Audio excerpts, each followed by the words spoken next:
very good evening. Well, for you, it's morning, Nate. Today, I'm talking to Nathanael Andrade, who's a professor of ancient history at the University of Binghamton, New York. Hi, Nate. How are you today? Well, I'm doing very well, thank you. I'm very excited to be having this chat with you and to actually have an opportunity to talk about Palmyra and Zenobia, since I teach a Roman history survey in which I get to talk about it for about 3 minutes in a semester. So this is really exciting. Oh wow, yeah. So I'm teaching 3 courses on Palmyra this semester. So, but I actually I did it because during this Corona semester I decided I need to do something which is really at the heart of what I'm doing research-wise. So Palmyra is pretty cool as a topic. Nathanael Andrade is actually a specialist in everything which is ancient and Eastern. So you've published a great book, which I enjoyed reading very much, on Syrian identity in the Greco-Roman world. And that actually brought, as one reviewer put it, brought some theory for the first time into a subject which is actually notoriously theory hostile, research on the Roman Near East. So I think this is a major achievement. You put the Syrian cities into context and you showed how much they are interdependent in the first place, but how much they are also related to cities further west, and how much Greekness and Syrianness can actually work together. There are certainly no contradictions. And so Palmyra obviously features very heavily in this book. And your most recent book, I omit much of your productivity. The most recent book is this, Zenobia, Shooting Star of Palmyra. It's actually not quite a biography of Zenobia. It's probably impossible to write. Is it possible to write a biography of Zenobia? I have my doubts, of course. So I think it's more an introduction to her time and to Palmyra's history and culture in the 3rd century. And of course, I mean, Zenobia is the heroine of the book, and it's quite fitting to have her as the heroine of this talk as well. So I think we now can go medias in res. I present something which is not on your cover, luckily. This is a stamp from Syria. It's not quite focused, but I think you get the idea. At the bottom, it says, this is Zenobia. Is that correct? In a manner of speaking, yes. And in a manner of speaking, no. My understanding of the stamp, and by all of its appearances, it is based on images that circulated on Zenobia's coins. At least that's my understanding. The challenge is that there are sort of 2 types of portraits on Zenobia's coins. A very idealized version that's consistent with what we see on a lot of other coins of the period. And then a version that's often considered more realistic, basically because maybe it's a bit less idealized and a bit less flattering. Of course, the big question is whether these portraits on these coins resemble Zenobia actually at all, and that remains a very hard question to address. But insofar as she minted portraits, the stamp does at least resemble some of her coinage portraits, I would definitely say, and that seems to be at least part of a font of inspiration for that type of imagery. Right. So, I mean, from there, the question arises: why is Zenobia so important for present-day Syria? Why does the Baathist? I mean, this stamp is from 1962, I think. Why does the Baathist government of the 1960s, or rather regime, make such a fuss about about Zenobia and Palmyra? What's all this about? Yes, I mean, in addition to the obvious fame, which attracts, of course, all sorts of attention worldwide, of Palmyra and Zenobia, and the fact that Zenobia, her afterlife is something that's just so massive and, so impressively famous, throughout the course of history after her death, despite the fact that we know very little about her. But I would say one of the main things has a lot to do with the fact that the Ba'athist regime has sort of thought of Palmyra as something of a pan-Arab center, right? And Zenobia's activity is very much in a pan-Arab, anti-Western form of heroism. So in that narrative, the Roman Empire largely functions like Western forms of imperialism, intervention in the Middle East. And Zenobia and the Palmyrenes are thought of as being essentially Arab, even though this is, of course, an issue that scholars discuss back and forth with varying degrees of uncertainty. So I think they really see in Palmyra's past and in Zenobia's activity an image of their self, in a sense. And the fact that she's a woman and so heroic, at least in the sources that we have, really makes her sort of attractive, I think, to center that sort of pan-Arab narrative on. It's quite interesting, actually, because I mean, all this tradition to Zenobia as an Oriental desert queen. I mean, all this is an imagination or a fantasy of Western sources. So, if I'm not mistaken, this comes into being by means of the Historia Augusta, who fantasizes about Zenobia being Oriental and being opposed to anything that is Roman in essence. And then it somehow is fed into Western tradition. It comes back in the early modern period, in Baroque opera, and then in the 19th century in Romanticism. So it's a very Western image, actually, the Syrian government projects here, oddly. In many respects, you point out, I think, something of an intriguing fact. The Historia Augusta has been so influential in memories of Zenobia over the course of history, particularly in the European and Western imagination, as you point out. What's intriguing is that in modern Syria, it also seems to be very influential. So, as you know, and as we all know, there are various, Arabic traditions about a figure that seems to be Zenobia or correlate to her. And those are actually a bit less influential, it would seem, in how even, say, the modern Middle East has gravitated towards Zenobia. Memories mediated by the Historia Augusta have this disproportionate influence, even though in many respects they may not be that accurate at all, but certainly have had an impact in memory. Could it be that the story, the Historia Augusta, is telling us is simply so intriguing and interesting and somehow very, very flashy? Could it be that, or is there more? Oh, I'm sorry, I didn't mean to interrupt. Oh, I would say so. I think so. Even though a lot of its material is uncorroborated, the image projected by it is just so fascinating. I think it's almost disappointing to try to write a history of Zenobia without it, in a way, because you sort of have to disassociate from, all these fascinating tales and anecdotes about her. That really make her out to be, in many respects, almost, a very masculine woman who has this tremendous energy and participates in military campaigns and, right, can endure, hostile environmental conditions just like her husband. And it's fascinating, and maybe it's perhaps true, but it's so hard to corroborate.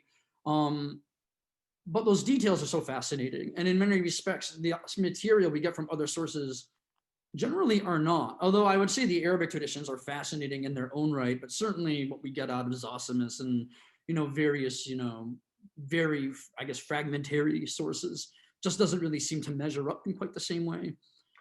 Yes.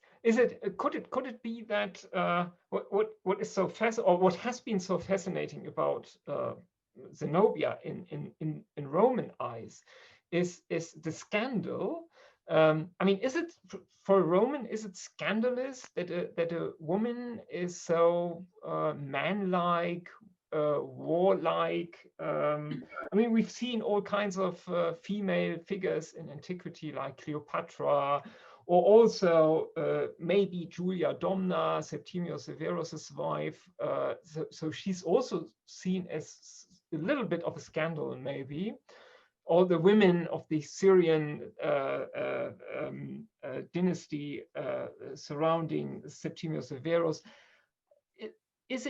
Could it be that there is a lot of voyeurism in the game here, that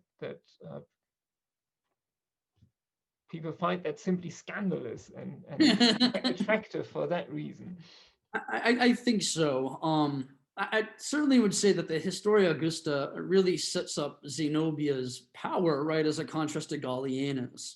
And to some degree, it's explicit, right? So this very hostile tradition against Gallienus focuses on how Gallienus was such a bad emperor that women started running things and they were exercising all this power, and he was essentially letting it happen. But this voyeurism that you talk about, I think, is a big part of the attraction, right? That's what makes her such a fascinating figure, I think, for a lot of readers of the Historia Augusta, or a lot of people that think about Zenobia. The other, say, later Roman sources are much more bland by comparison, right? They don't really bring in that voyeuristic gaze in the same way. You get bits and pieces of Zenobia's governance and, various statements. But the narrative of the Historia Augusta is much more holistic, right? And assembling this sort of figure of voyeuristic fascination, definitely. Yeah, and in that respect, pretty much in line what the Historia Augusta does with other figures and protagonists, right? So let's switch on our time machine and go back into the 3rd century. Now you write quite a bit on how growing up in Palmyra for a person, for an upper class person like Zenobia was like. So how was it like? Right, I really did my best with that. Yeah, it was really convincing.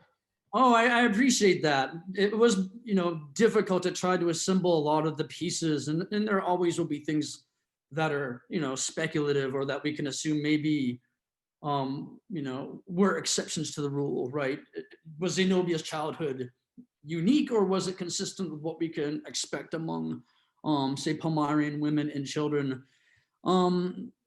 What I would say it was like was, it was essentially that we can reconstruct in many respects, right, the material dimensions of growing up in an elite household based on, what we know about things like domestic architecture. We know to varying degrees that Palmyra did have some very impressive hydraulics.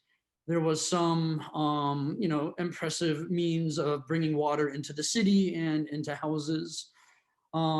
We also know that, in terms of things like food production, right, there were the basic difficulties that you get anywhere else in the ancient world. So we have to think in terms of, pre-industrial societies. How do people get access to food? What exactly does their labor look like? What are their challenges, right? The fact that Palmyra is in a fairly dry climate, where, pastoralism does play a certain critical role, where there may have been some farming, and a lot of recent scholarship addressed what sort of agrarian production we can see. But by and large, I think we can think of her as someone who did have, relationships not just with members of her natal household, but with her extended family, right? So when you look at Palmyra's funerary portraits, the way that their tombs seem to be configured, it does certainly seem to be the case that clan connections, tribal connections play a very prominent role, alongside this, civic identity of being Palmyrene that also is quite important. Slavery and dependent labor presumably also play a very important role. We can reconstruct that also from our inscriptions and from our funerary portraits. And as an elite, she, must have been distanced from that work to some extent that the enslaved would have to do. I would, at least in my imagination, assume that during her early years, she is being thought of as someone who, if not practicing textile production herself, would be playing some sort of meaningful role in that household. And a lot of ancient households, women would either do that work, or if they were more elite, they would sort of oversee it. That would be something that would be associated them in the gendered economy of the household, so to speak, right? So if there were slaves or the enslaved persons producing textiles, for example, Zenobia presumably was being raised to be very much, focused on that sort of thing. And I could go on, perhaps, if there are any points of detail that you're interested in teasing out, I'm happy to trace them. Yes, well, my question to that would be, I mean, this doesn't sound exactly like what you expect from somebody who then decides to have a career in politics, right? And I mean, from all we know about how girls, females grew up in Rome, and even more so in ancient Greece, there was very little scope for them to do actually things outside the household. And as you describe Zenobia's youth now, that doesn't seem to be that different in Palmyra. I mean, you've got the tribal thing there, which is different from Rome and Greece. But did a young girl, a young woman from Palmyra, did she have a, maybe in some respect, a wider scope than a young woman from Rome or Athens? I think it's distinctly possible. It would probably depend on the unique circumstances of each household. My position has been that the absence of, living male heirs can play a very critical role, because in terms of things like property ownership or being guardians of households, I think women in Palmyra had less restrictions that you might find in other places in the Roman Empire, or at least in terms of the legal apparatus, right? Enforcement of legal expectations is always a very difficult issue. But I would say in the Near East, women could manage property, or at least certain parts of the Near East, I should correct that. Women had at least a possibility for managing property or being recognized guardians of minors without male intervention, in a way that doesn't seem to be at least the legal expectation elsewhere, although practices are always a bit different. And I think that could be very empowering to Palmyrene women, that there is at least this possibility. And if they don't have other members of their natal household present in their adult lives, they can own property, and there's no expectation that they need a male guardian to, at least in theory, intervene if they're doing transactions, or if they're selling property or acquiring it in some way. And I think that's very important for Zenobia in terms of her dynastic rise, because once she's a part of Odenath's household, there is this real potential for her to hold political power in the absence of other people who aren't in their minority, I think. And perhaps in other parts of the Roman world, we wouldn't really expect this to happen nearly so easily. Right. Empowered women may not hold that political power. It may be delegated to some other member of a military oligarchy or something like that, for example. At some point, I mean, I buy that. I think there's certainly somewhat more leeway here for women, juridically, legally. At some point, she marries Odinat. You express it that way. She enters his household. That's probably how we should envisage it. Is it her decision? Is there somebody who takes the decision for her? Does she fall in love? Is there criticism involved? Yes. I wish we knew more about the background of her particular marital circumstances. There does seem to be a significant age gap between her and Odenath. This isn't too unusual in antiquity, as we know, but it seems to be more, the age gap seems to be more expansive here, simply because Odenath did have a previous marital partner, as far as we can tell. which means that there probably was an even greater age gap than we would ordinarily expect. I would assume that a motivation for the marriage would have been about household politics at some level. By all appearances, right, Odenath seems to be part of a prominent household, starting around the Severan period, right? As far as we can tell, probably not a household that necessarily went way back in terms of its elite roots. Zenobia's households appears to be somewhat similar, so I think we have these two aspiring households, and they're working on an advantageous marriage. And from there, like Zenobia's own expectations of it, or her own desires, or her own agency is really much harder to pin down, unfortunately. She may have thought the marriage was a good idea. She may not have been too happy about it, especially since she is in a marriage in which there are other children that aren't necessarily hers genealogically, right? Which poses all sorts of complications, arguably down the road. So certainly, I think her household's desires was a motivation with the marriage. And from there, she either was happy with the result or was unhappy with the result. I mean, she was, at least she was in many respects, she was lucky. So Odina turned out to be the single most powerful person in Palmyra. It clearly was a political match. But there was this young guy, Hiron, who was, as you said, who was Odina's son from a first marriage. And we should assume that he would have become Odina's successor, would he die one day. So why didn't that materialize? Right. I always found his presence in the household pretty fascinating for the reasons you point out, and also for the sheer fact that he probably is actually closer in age to Zenobia than Odenath actually is, right, in some respects, which may have also created an even greater tension in the household, perhaps, in addition to the fact that he does, by all appearances, seem to be the person that Odenath is eyeing as his dynastic successor, right? So he is appearing in these inscriptions.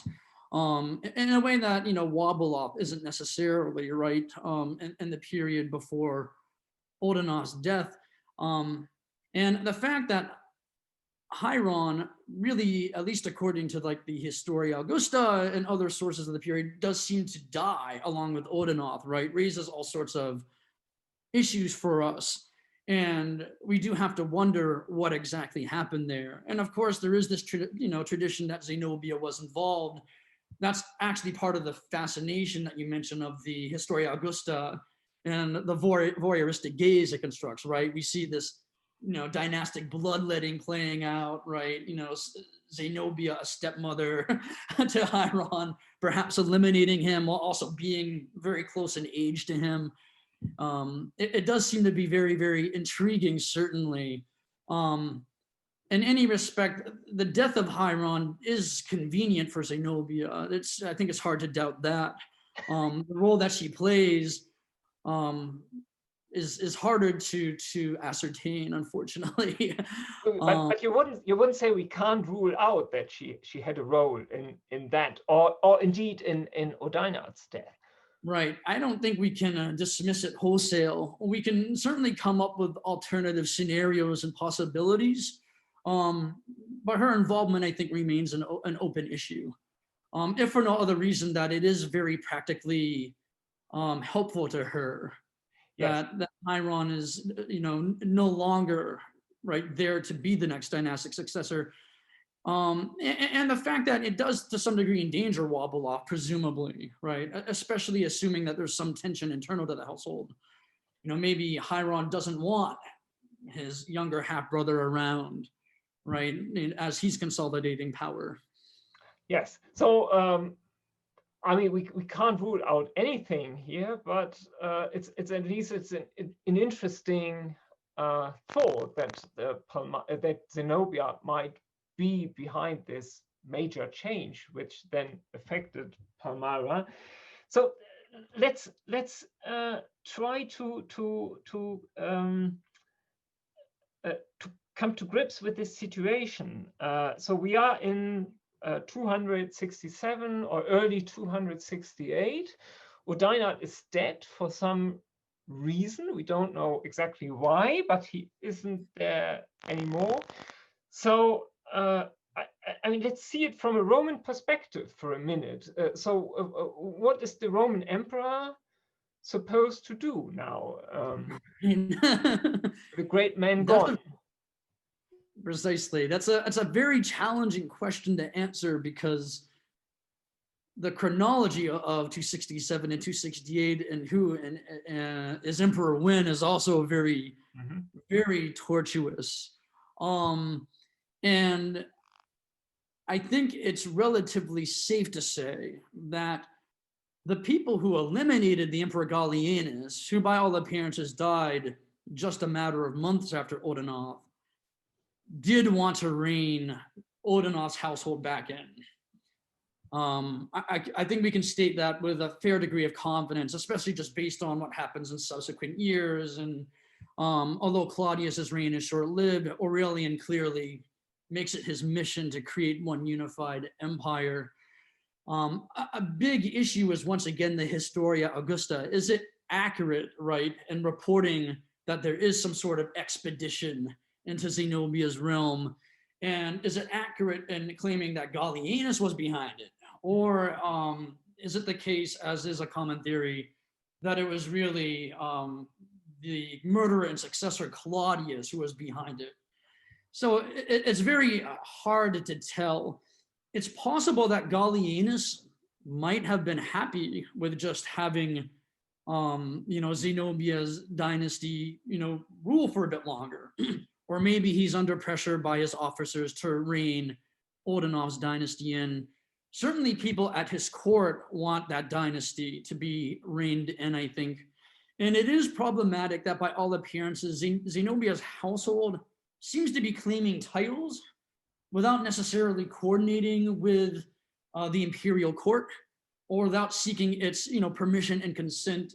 At least with Odenath, there does seem to have been a tendency for him, even if he is ipso facto governing Syria, to get this imperial recognition.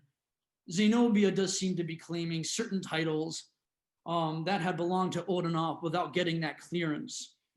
So all those factors seem to lead to a situation in which powerful members of the military oligarchy and people who do eventually become emperor, right, in 268 and 270 and so forth, they do want to reassert their direct control over Syria. And in that respect, Odenath's dynasty, Zenobia and Wabalak, do become something of a liability to that greater mission. I think it's just a bit harder to place where Gallienus is in all of this. Certainly his successors did have a problem with that sort of that status quo that had been there the previous decade. So the way you describe it, the Roman emperors really didn't, whoever was in charge, let's assume Claudius takes the decision, he doesn't have really much choice, because, I mean, Odinard was a kind of magistrate from a Roman point of view. The magistrate dies, and then with that, the magistracy falls back onto the Roman emperor, and now he has got to decide whom he appoints, if at all he appoints somebody. But from the Zenobia's perspective, or from the local perspective in Palmyra, things obviously look pretty different. From their perspective, Odinard wasn't just a magistrate who can be replaced by any other magistrate Rome might want to send to Palmyra. So their perspective seems quite different, doesn't it? It certainly does. Their perspective is different because, from a dynastic perspective, certainly power should devolve onto Wabaloth, or by extension Zenobia, being right the guardian of him when he's still in his minority. And I suspect there may have even been a sense of danger, right? What happens to this household once the imperial court starts appointing governors and starts managing things directly? So even if there had been, I would say, relatively, all things considered, amicable relationships, between Odenath and the imperial court throughout the 260s, there might have also just been a concern, what happens to Odenov's household if, it concedes power, and if, different people with attachments to this, imperial court are now governing things. So they do seem to see it differently from the imperial court.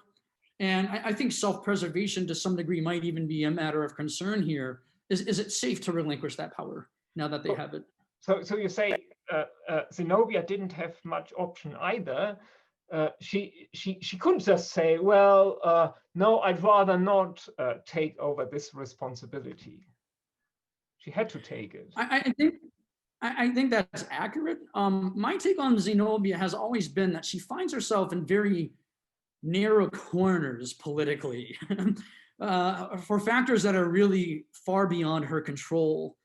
And all that she can really do is make what are the best strategic decisions that she can make.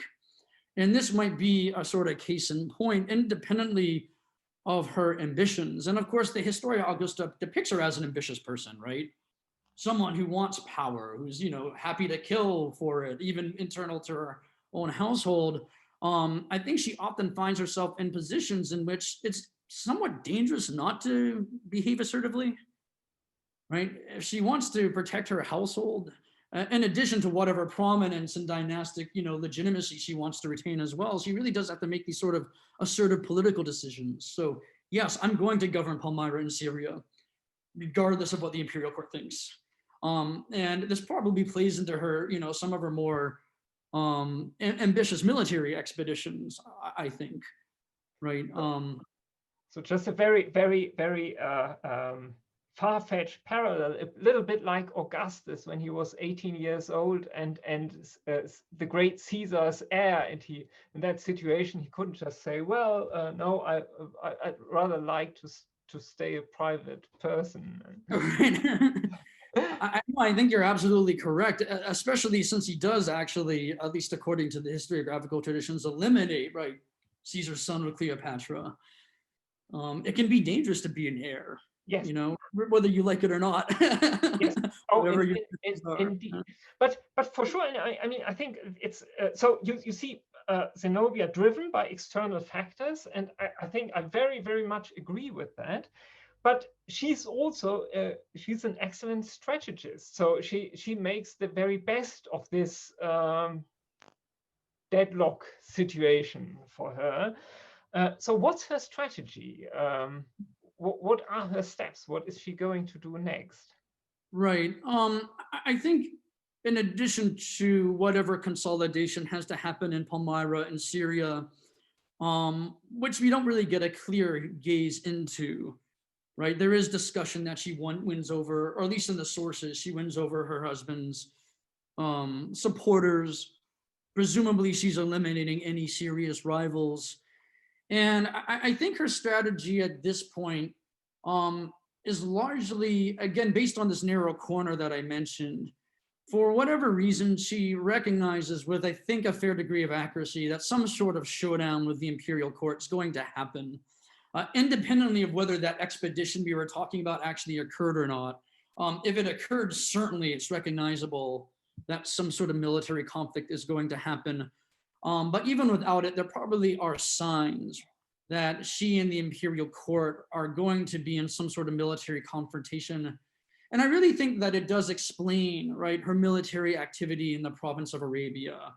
And very famously, perhaps most famously in Egypt, and perhaps a bit more, not as visible to us anyway, whatever she's doing in Anatolia, right, which, is not something that is well sourced. Egypt, of course, gets a lot more attention in our source material.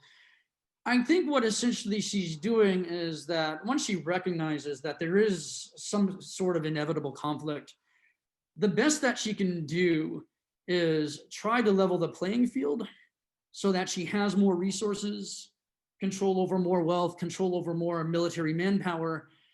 And quite possibly she may be thinking that if she does win some military victories, she may be able to reach some sort of rapport with the imperial court in which they perpetuate the status quo of the 260s.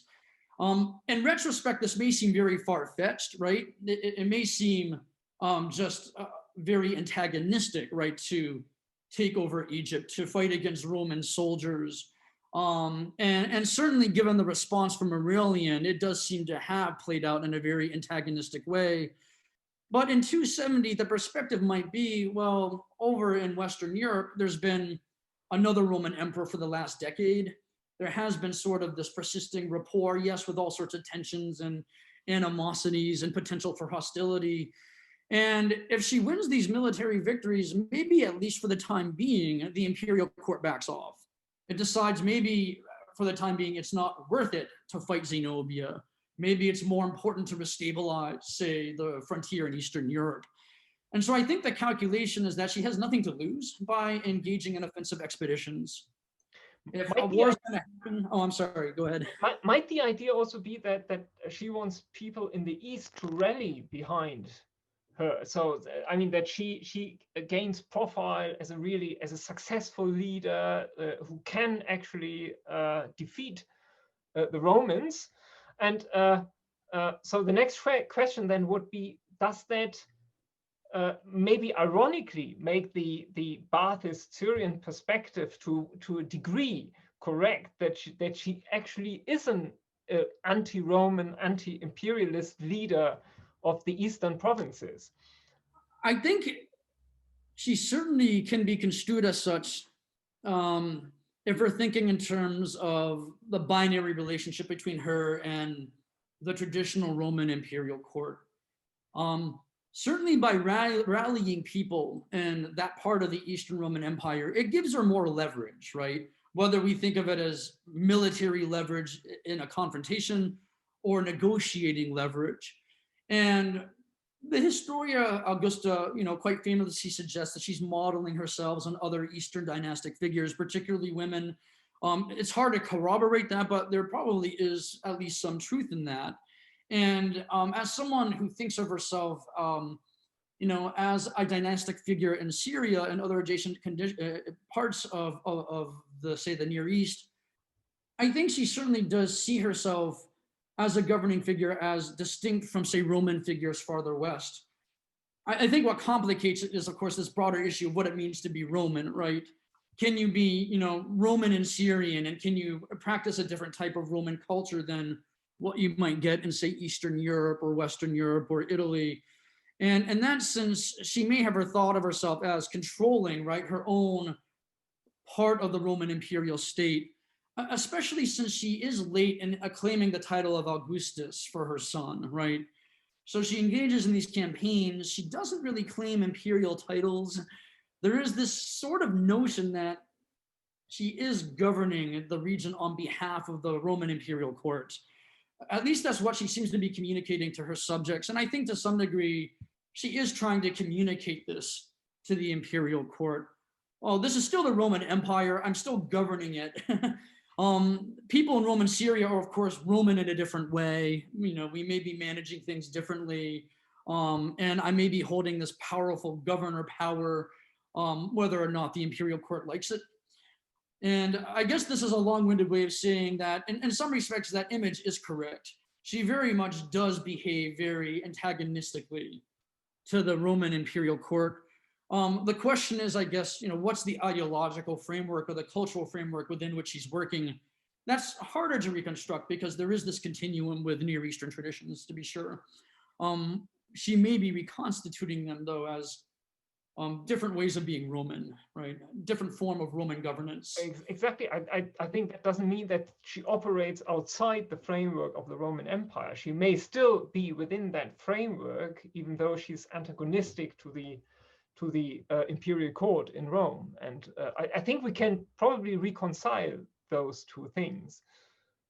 I would agree. That I do see it that way for sure. When do you think, when did the moment come that she realizes I've lost my game? I really think it happens when Aurelian in earnest advances, into Anatolia. That does certainly seem to be the context in which she does start to claim imperial titulature that you would associate with right, being a Roman emperor. And it really only happens, as far as I can tell, or I think many very great scholars can ascertain, early in 272. And she's only holding these titles for a few months. And what appears to be happening is that her strategy of these military offensives maybe hasn't worked in the way that she has wanted, right? It certainly doesn't get the imperial court to back off, and that's not Aurelian's game. And now she's dealing with a serious military confrontation, and if she doesn't win it, you know, her political game is basically up. So she takes So these titles. You'd say these coins are basically the equivalent to her concession speech in an ironic twist. In a sense, absolutely. She at least realizes that she has to win a war, right, to maintain any sort of status quo, or to maintain whatever governing leverage she has. And she has to win a very serious war, right? Aurelian has amassed an army, and it's at least a concession speech that her own dynastic vision is no longer going to work. She has to do something different. Yes. And it certainly does seem to be a shift there, definitely. She has to be very, very lucky, which of course we know she wasn't.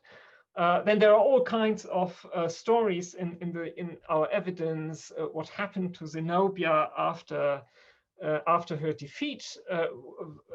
We probably don't know to go into detail here, but what is, to my mind, a lot more interesting is a counterfactual question. Let's assume Zenobia would have had this little portion of luck. What would have happened to the Roman Empire and to the Near East? Gosh, that's a fascinating question. And it really is a matter of how ambitious we think of Zenobia as being, and to what degree we trust, I guess, the voyeurs de gaze of the Historia Augusta in particular, right? Which depicts her as someone of immense ambition, in contrast to Gallienus's.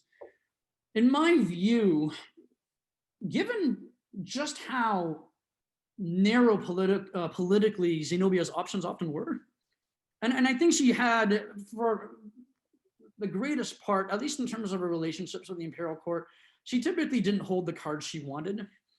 She typically had a relatively poor hand to play, and she had to play it the best she can. I think that if she wins this military confrontation, probably what happens is that for a bit longer, we're dealing with the situation that took place in the 260s, right? You sort of have three, components to the Roman Empire governed by their own dynast or even their own emperor. And probably what will happen eventually is that there is going to be a reunification based on serious military conflict, and then a recognition on the part of Roman emperors that maybe it is better to allocate many emperors to govern various parts, which is what we see in the Tetrarchy and to some degree in the subsequent history of the Roman Empire.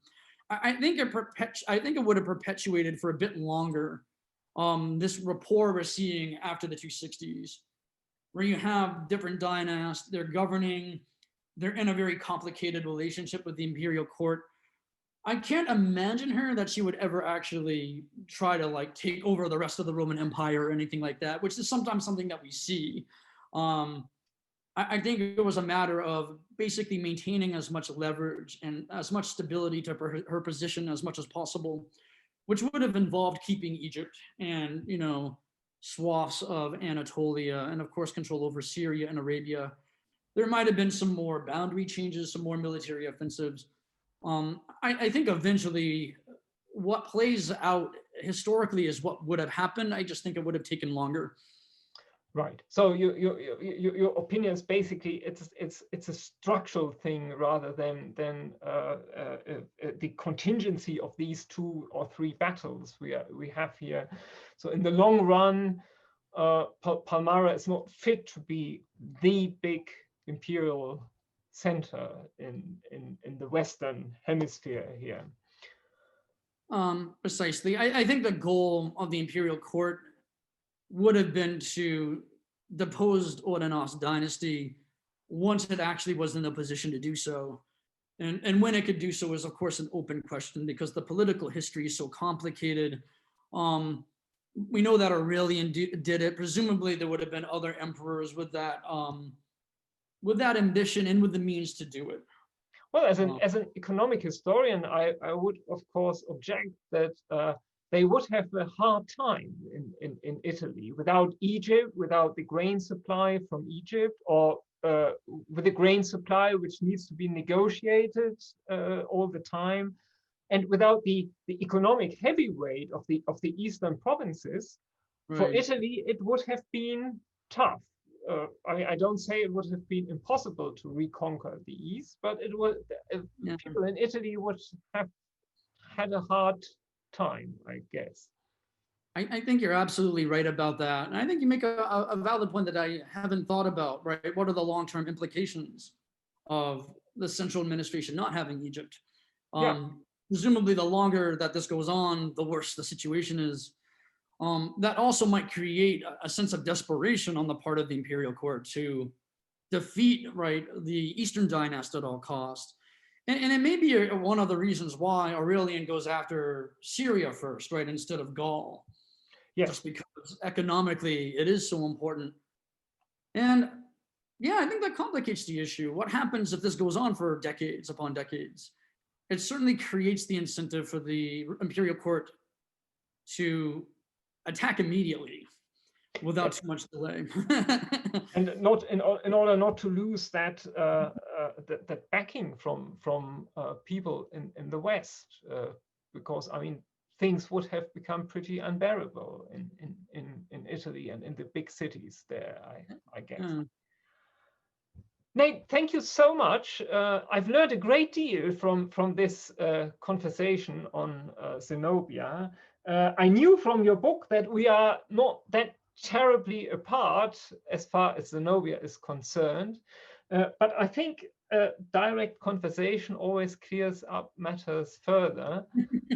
So I'm very, very grateful, and I hope that you can come to Oldenburg soon enough.